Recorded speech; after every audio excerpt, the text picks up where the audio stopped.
नमस्कार छात्रों, आप सभी का इस चैनल पे हार्दिक स्वागत है। तो आज हम इस वीडियो के माध्यम से सेतु अभ्यासक्रम के अंतर्गत कक्षा 10वीं विषय हिंदी के 24वें दिन का अध्ययन इस वीडियो के माध्यम से कर रहे हैं। तो इसके लिए क्षेत्र है श्रवण, संभाषण, वाचन एवं लेखन। तो 10वीं कक्षा के लिए अपेक्षित जो कौशल्य है उसमें है छात्र सुने हुए अंशों पर विश्लेषणात्मक प्रक्रिया देंगे। इसके साथ साथ छात्र पठित सामग्री के कथ्य पर चर्चा करेंगे। और तीसरा है छात्र कविता से संबंधित अन्य सामग्री पढ़ेंगे। तो आओ पता करें इसमें मानव जीवन में नदी का महत्व छात्र कितना जानते हैं, यह जानने के लिए अध्यापक गुट चर्चा का आयोजन करेंगे। तो मानव जीवन में नदी का क्या महत्व है, यह छात्रों को बताना है। यहां एक काव्य पंक्तियां दी है, कविता दी है। तो वह इस प्रकार है। गति में चंचल पर भावना में अचल हूं, मैं सिंधु नदी का पावन जल हूं। मैं नहाने वालों से नहीं पूछता उसकी जात, उसका मजहब, उसका धर्म, मैं तो बस जानता हूं जीवन का मर्म। तो ये जो काव्य पंक्तियां हैं इस पर आधारित छात्रों को कृतियां जो है, छात्र कविता का भावार्थ समझने हेतु निम्न कृतियों को हल करेंगे। इसके साथ साथ छात्र स्वयं अध्ययन में आने वाली कठिनाइयां पूछेंगे। पहला जो है छात्र कविता का भावार्थ समझते हुए निम्न कृतियों को हल करेंगे। तो जो कविता है, सबसे पहले हम कविता का भावार्थ देखते हैं। तो ये जो कविता है, प्रस्तुत कविता के माध्यम से सिंधु नदी का पावन जल हमारे साथ वार्तालाप कर रहा है। वह कहता है कि हे मानो, मैं सिंधु नदी का पावन जल हूं। मैं तेजी से बहता हूं, लेकिन मेरी भावना मंद गति से है। मैं सिंधु नदी का पवित्र पावन जल हूं। मैं तुम्हारे जैसा स्वार्थ नहीं रखता, अपना पराया नहीं देखता, और इसी कारण मुझ में नहाने के लिए कोई भी आ सकता है। न मैं उसकी जात, धर्म या उसका मजहब नहीं पूछता। मैं तो अपना बस निस्वार्थ भाव से कर्तव्य करता हूं। इस प्रकार कविता का ये भावार्थ, निस्वार्थ भाव इस कविता से हमें मिलता है। तो इस पर आधारित जो कृतियां हैं वह कृतियां हम देख लेंगे।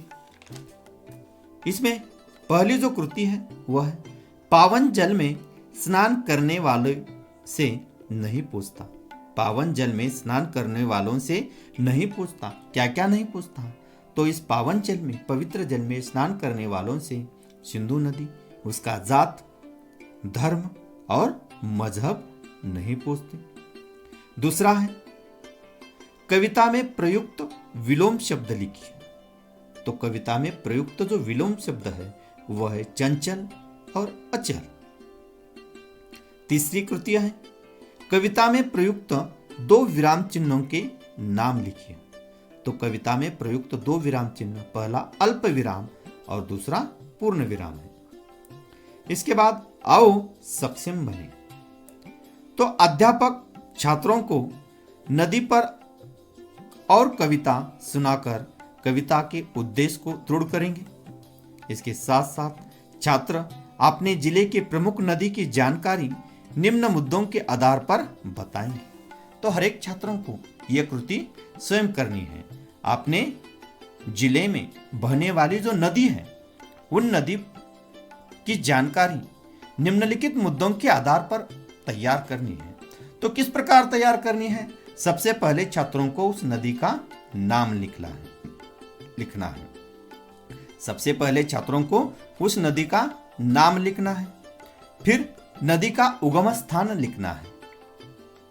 फिर यह लिखना है कि वह जो नदी है वह नदी प्रमुख नदी है या उपनदी है। यदि वह प्रमुख नदी है तो वह किस सागर से मिलती है, और यदि वो उप नदी है तो कौन से नदी से मिलती है, यह भी लिखना है। इसके साथ साथ उस नदी के किनारे बसे हुए शहर कौन कौन से हैं, इसके साथ साथ गांव कौन कौन से हैं, और नदी पर बने बांध आदि, इन मुद्दों के आधार पर नदी की जानकारी छात्रों को लिखनी है। इसके बाद आओ अभ्यास करें। तो अध्यापक निम्नलिखित कविता के आधार पर कृतियां हल करने तथा कविता का भावार्थ ग्रहण करने के लिए प्रेरित करेंगे। तो कविता कुछ इस प्रकार है। आओ अब एक नई पहल करें गंगा को सजाने में, मिलकर हाथ से हाथ मिलाए गंगा को बचाने में। आओ जगाए सोई हुई सरकारों को, आओ जगाए सोए हुए लोगों को। रो रही है गंगा, ना जाने क्यों धीरे धीरे सो रही है। तो ये जो काव्य पंक्तियां हैं, इस पर आधारित जो कृतियां हैं वह हम देखेंगे। तो इन पर आधारित जो पहली जो कृति है उसमें उत्तर लिखिए।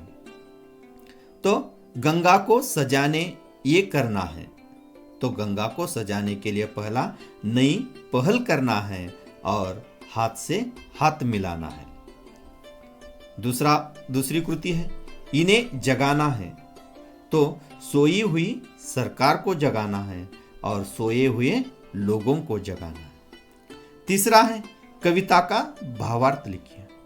तो प्रस्तुत कविता के माध्यम से कवि ने बढ़ते जल प्रदूषण की ओर हमारा ध्यान आकर्षित किया है, और कवि कहते हैं कि गंगा नदी जो हमारे भारत की पवित्र नदी मानी जाती है, लेकिन आज वह बहुत प्रदूषित हो गई है। इसी कारण अब हम सबको उसे सजाना है, उसे निर्मल पवित्र बनाना है। नदी विनाश की तरफ जा रही है, उसे बचाना है, उसकी पवित्रता हमें रखनी चाहिए। इसके लिए हमें इसके साथ साथ सरकार भी अपना कर्तव्य भूल गई है। इसके साथ इंसान भी अपनी जिम्मेदारी से भाग रहे हैं। तो हमें सरकार एवं इंसान को उनका कर्तव्य याद दिलाना है। आज जो गंगा नदी पवित्र थी, अब वह पवित्र नहीं रही है, और इन सब का कारण हम इंसान हैं। इन सब के लिए हम इंसान ही जिम्मेदार हैं। ऐसा ही चलता रहा तो गंगा नदी की जो पवित्रता है वह नष्ट हो जाएगी, और इसीलिए हमें बढ़ते प्रदूषण की तरफ ध्यान आकर्षित करना, यही इस कविता का उद्देश्य है, भावार्थ है। आओ सृजन करें। मैं नदी हूं, इस विषय पर कविता कीजिए। छात्रों को इस विषय पर कविता बनानी है। इसके लिए पूरक साहित्य एवं स्रोत कौन कौन से हैं? तो अंतर्जाल से नमामि गंगे परियोजना की जानकारी पढ़ें। तो इस प्रकार आज हमने इस वीडियो के माध्यम से सेतु अभ्यासक्रम के अंतर्गत हिंदी विषय की कक्षा 10वीं का 24वें दिन का अध्ययन किया है। ऐसे अलग अलग वीडियो देखने के लिए यदि आप चैनल पे नए हैं तो चैनल को सब्सक्राइब करना ना भूलें। धन्यवाद।